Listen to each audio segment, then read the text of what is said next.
चलिए गुरु हो जाए शुरू। Welcome to my YouTube channel Padhaku boy.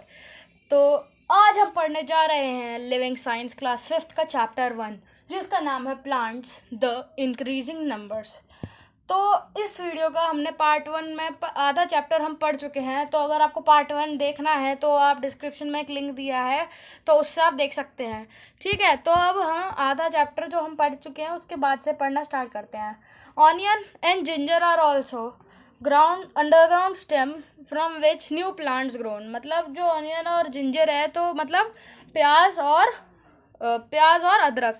ठीक है, तो ये भी अंडरग्राउंड स्टेम है। मतलब अंडरग्राउंड जैसे बहुत सारे प्लांट्स की ऊपर स्टेम होती है, इनकी पर ज़मीन के नीचे स्टेम होती है। तो ये ऐसे प्लांट्स हैं जिनकी स्टेम से हम नए प्लांट ग्रो कर सकते हैं। Sweet potatoes and carrots are example of plants whose root can grow into new plant। ठीक है, तो जो स्वीट पोटैटो मतलब स्वीट पोटैटो को हम क्या कहते हैं हिंदी में, शकरकंदी। ठीक है, शकरकंदी और गाजर ऐसे प्लांट्स के एग्जाम्पल है जिनकी रूट्स को अगर आप ज़मीन के नीचे उगाओगे तो वो पूरी उग जाएंगी। ठीक है, वो नया प्लांट बन जाएगा। ठीक है, the leaves of plant like bryophyllum can grow into a new plant. Bryophyllum एक प्लांट का नाम है जिसके अगर आप किसी भी पत्ते को ज़मीन में गाड़ोगे, मतलब गाड़ोगे नहीं, ऐसे उगाओगे, तो उसका एक नया प्लांट वो बन के आ जाएगा। ठीक है, कुछ ओरल क्वेश्चंस दिए हैं, अगर आप करना चाहें तो वीडियो पॉज करके कर सकते हैं या फिर बुक से कर सकते हैं अपनी। ठीक है, तो ये मैंने कुछ इम्पोर्टेंट इसमें मार्क करें, थोड़े बहुत इंपॉर्टेंट लाइन्स, थोड़े बहुत इंपॉर्टेंट डेफिनेशंस। तो अगर आप चाहें तो इन्हें याद कर सकते हैं या फिर कहीं अपनी नोटबुक में लिख भी सकते हैं। तो क्रॉप्स एंड वेजिटेबल्स, तो क्रॉप्स और वेजिटेबल, क्रॉप को हम कहते हैं फसल और वेजिटेबल को हम क्या कहते हैं, सब्जी। तो plants from one kind grow, मतलब plants of one kind grown in a particular area और region during a particular period are called crops. जो प्लांट्स एक ही टाइप के जो प्लांट्स होते हैं और उन्हें एक ही जगह पे बहुत, मतलब जैसे एक ही जगह पे जैसे खेत होते हैं, खेत में एक ही टाइप के प्लांट बहुत बड़ी ज़मीन पे ऐसे उगे होते हैं। ठीक है, तो जब एक ही टाइप के प्लांट बहुत बड़ी एरिया में उगे हों तो हम उन्हें क्या कहते हैं, क्रॉप्स, मतलब फसल। Farmer grow different crops in different seasons. किसान जो होते हैं वो अलग सीजन में अलग फसल उगाते हैं। Crops like wheat and gram grown in November to April are called rabi crops और विंटर क्रॉप्स। जो फसलें जैसे आटा और चने, तो जो क्रॉप्स नवंबर से लेकर अप्रैल में ग्रो होती हैं तो उन्हें हम क्या कहते हैं, राबी क्रॉप्स। ठीक है, या फिर इन्हें हम कहते हैं विंटर क्रॉप्स।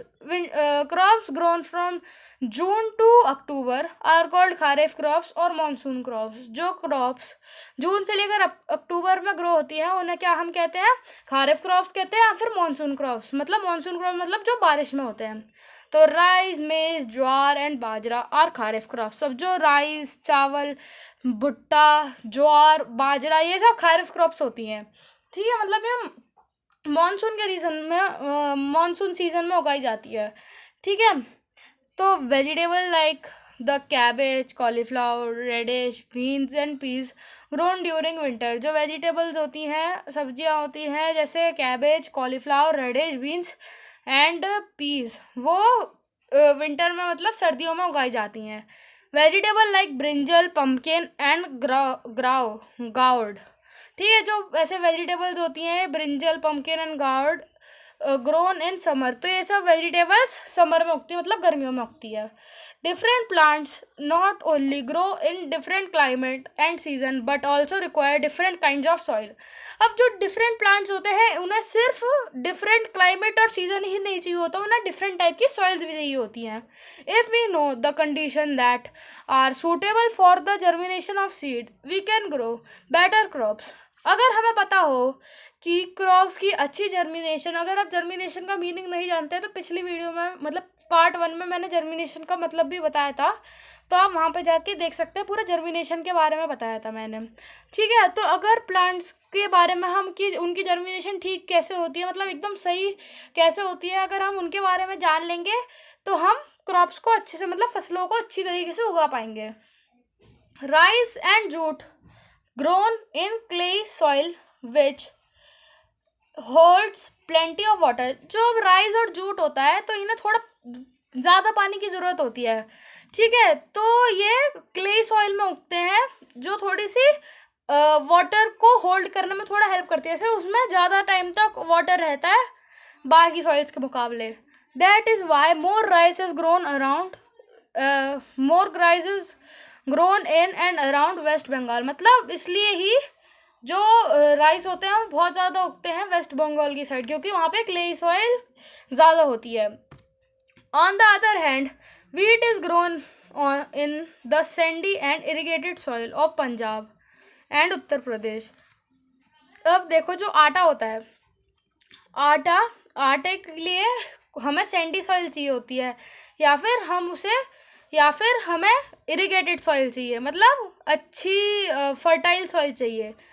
और ये फर्टाइल सॉइल हमें कहाँ, पंजाब और उत्तर प्रदेश में मिलती है, ठीक है।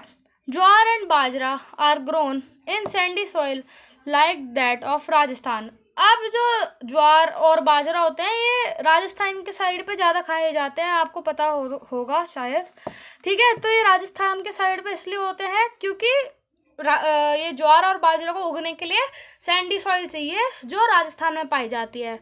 Cotton grows well in the black soil of central and western India, ठीक है। तो कॉटन जो होती है उसे सैंडी सॉइल कॉटन जो होती है उसे ब्लैक सॉइल चाहिए होती है उगने के लिए, जो सेंट्रल और वेस्टर्न इंडिया में पाई जाती है।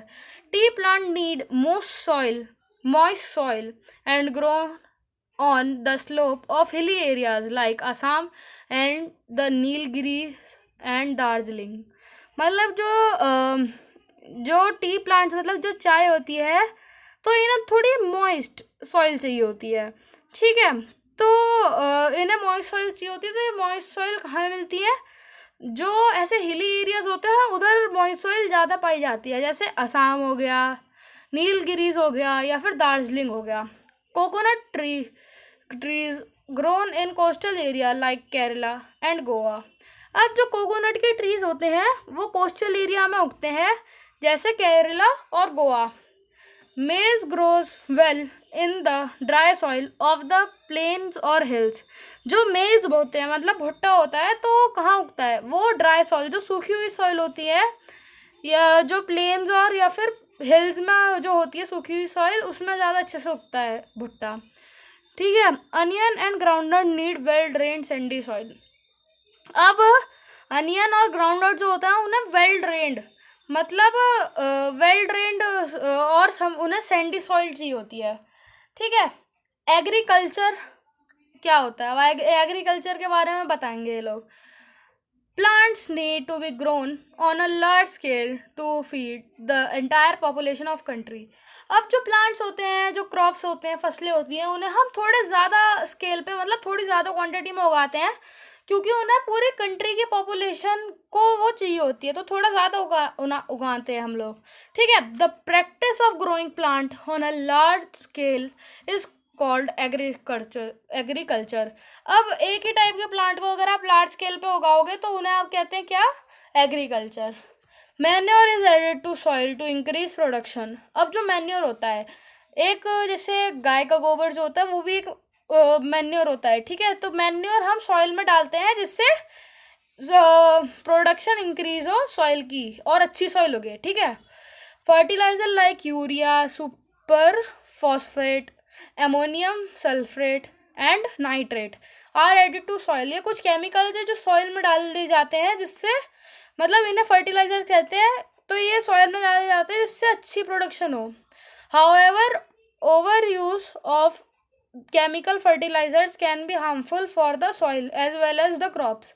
अब देखो ज़्यादा केमिकल फर्टिलाइज़र यूज़ करने की वजह से हमारी, हाँ, मतलब हमें भी हार्मफुल हो सकती है, हमारी क्रॉप्स के लिए भी हार्मफुल हो सकती है और सॉइल के लिए भी। मतलब केमिकल फर्टिलाइज़र अगर आप यूज़ करो तो ज़्यादा क्वांटिटी में नहीं, थोड़ी कम क्वांटिटी में यूज़ कर लो, कोई दिक्कत नहीं है।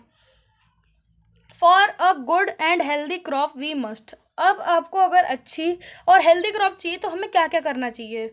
Use healthy and ripe seed for growing for sowing, ठीक है। अब हमें एकदम हेल्दी और राइप सीड्स चाहिए होंगे गाड़ने के लिए मिट्टी में, प्रिपेयर द सॉइल प्रॉपरली, अब सॉइल को अच्छे से मतलब प्रिपेयर कर लो। ऐड मैन्योर और फर्टिलाइजर टू द सॉइल, अब मैन्योर या फिर फर्टिलाइजर डालो सॉइल में। इरीगेट द सॉइल, सॉइल को इरीगेट करो।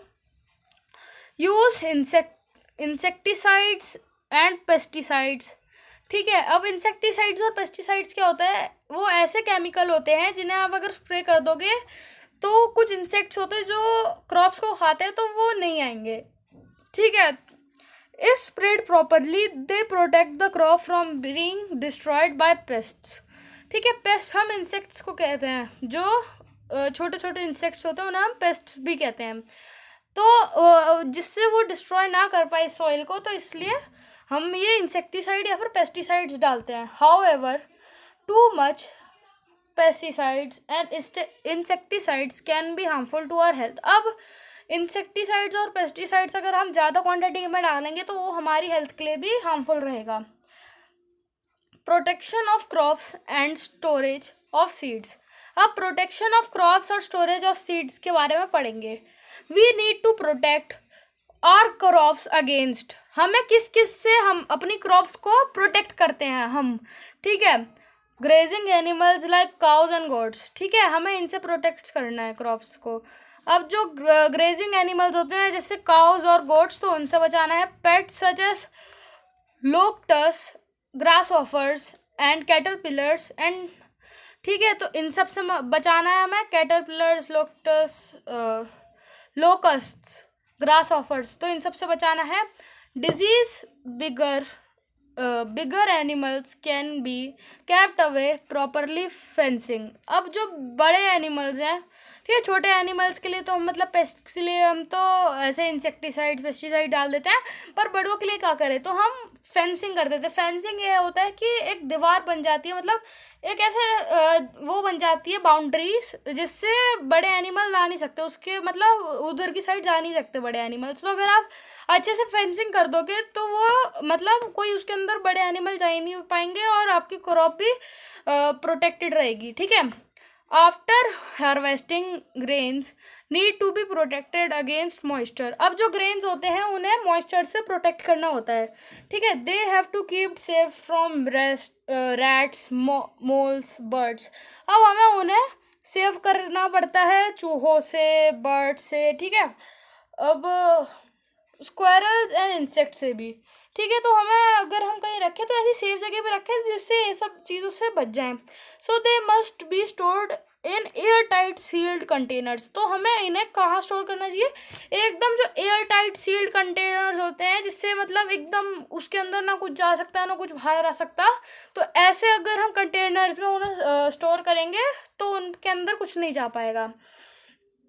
Plants like other living things need love and care, जो प्लांट्स होते हैं उन्हें जैसे अदर लिविंग थिंग्स होते हैं, अब जैसे आप हो, अगर आपको मम्मी पापा कुछ डांट दें, कह दें, तो आप बुरा मानोगे, ठीक है, आप रोने लगोगे। पर अगर आपको अच्छी अच्छी चीज़ें कहें तो आप उससे और मोटिवेट होकर और अच्छे से काम करोगे अपना, ठीक है। तो ऐसे ही प्लांट्स होते हैं, ठीक है, उन्हें प्यार चाहिए होता है और उन्हें केयर चाहिए होती है। Under favourable condition they grow well, अगर उनकी मतलब जो उन्हें कंडीशन उगने के लिए चाहिए, अगर वो उस कंडीशन में है तो वो अच्छे से ग्रो हो जाएंगे। A good crop adds to the wealth of a country, अब जो गुड क्रॉप होती है वो वेल्थ ऐड कर देती है कंट्री की, ठीक है। अब ये थिंक ग्रीन करके एक दिया है, यूज नेचुरल इंसेक्टिसाइड, ठीक है। अब ये बता रहे हैं कि नेचुरल इंसेक्टिसाइड को कैसे यूज़ करें। Take a handful of dry neem seeds, एक मुट्ठी आपको ड्राई नीम सीड्स लेनी है, and grind them into a fine powder, अब आपको इन्हें फाइन एकदम पाउडर में ग्राइंड कर लेना है। Mix it in 1 litre of water, अब इनमें 1 लीटर वाटर डालना है और इन्हें मिक्स कर लेना है उसमें, एंड सोक ओवरनाइट, अब उन्हें पूरी रात सुखाना है। Strain the liquid and then use it as insecticide और ऑन योर पॉटेड प्लांट्स, और फिर उन्हें जब आप छानेंगे लिक्विड को तो आप उसे इंसेक्टिसाइड की तरह यूज़ कर सकते हैं अपने उगाए हुए प्लांट्स में। ये लेट अस से इट अगेन है, मतलब ये थोड़ा सा रिकैप है पूरे चैप्टर का, ठीक है। इस चैप्टर में हमने क्या क्या पढ़ा, तो देखें, plants are the most useful gifts of nature for humans and animals. Plants एक बहुत अच्छा और बहुत यूज़फुल गिफ्ट है ह्यूमंस और एनिमल्स के लिए, ठीक है। आप जितने ज़्यादा प्लांट्स उगा सके उतने ज़्यादा उगाइए, ठीक है, क्योंकि उनसे हमें ऑक्सीजन मिलती है, पर हम उन्हें अपनी यूज के लिए काटते रहते हैं, ठीक है। तो आप जितना ज़्यादा उगा पाएँ उतना plants उगाइए। A plant produce many seed but only few are able to grow into a new plant। हमने पार्ट 1 में पढ़ा था कि जो प्लांट्स होती हैं तो वो इतने सारे सीड प्रोड्यूस क्यों करती हैं और उनमें से सिर्फ थोड़े से ही प्लांट्स क्यों उग पाते हैं उन सीड से।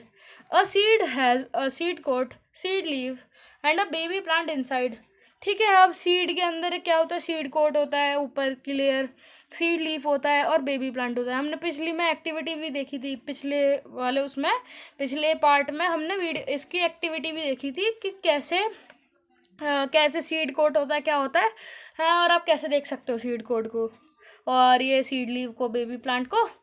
Air, water and warmth are necessary for germination of seed. Air, हवा, ठीक है, वाटर पानी, और वार्मथ मतलब थोड़ी सी गर्मी, सनलाइट, ठीक है, तो are necessary for germination of seed. तो ये ज़रूरी चीज़ें हैं प्लांट को उगाने के लिए, सीड को उगाने के लिए।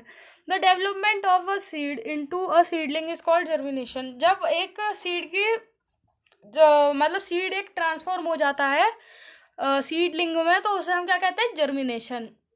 Seeds have to get scattered और dispersed so that they get favourable condition to grow. अब सीड डिस्पर्स हो जाते हैं या फिर स्कैटर हो जाते हैं, तो क्योंकि उन्हें अपनी फेवरेबल कंडीशन चाहिए होती है, इसलिए।